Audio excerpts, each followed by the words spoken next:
உங்கள் தந்தி1 தொலைக்காட்சியில் தினமும் ஒரு சர்ப்ரைஸ் மாலை 6 முதல் 7 மணி வரை காணத் தவறாதீர்கள். வயநாட்டில் இயல்பு நிலை திரும்பிய பிறகு பிரதமர் மோடி அங்கு சென்று என்ன செய்வார் என காங்கிரஸ் மாநில தலைவர் செல்வ பெருந்தகை விமர்சித்துள்ளார். எல்லாம் நார்மல் ஆயிடுச்சு, இயல்பு நிலைக்கு திரும்பி கொண்டிருக்கு. அந்த மக்கள் நிராதரவற்ற நிலையில், ஆதரவற்ற நிலையில் இருக்கும் பொழுது துன்பத்திலும் துயரத்திலும் கலந்து கொள்ள வேண்டும். எங்களுடைய தலைவர் ராகுல் காந்தி எதிர்க்கட்சி தலைவராக இருக்கிறார்.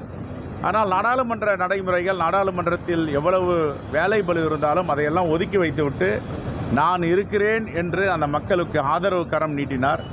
ஆனால் எல்லாம் அங்கே சுமூக நிலை திரும்பிய பிறகு இவர் போய் அங்கே என்ன செய்ய போகிறார்? ஏற்கனவே பாதிக்கப்பட்டவர்கள் வீடு கட்டுவதற்கு ராகுல் காந்தி ஆணை பிறப்பித்திருக்கிறார், கட்டளையிட்டு இருக்கிறார். கட்சி தோழர்களுக்கு எல்லோரும் அங்கே செய்து கொண்டிருக்கிறார்கள்.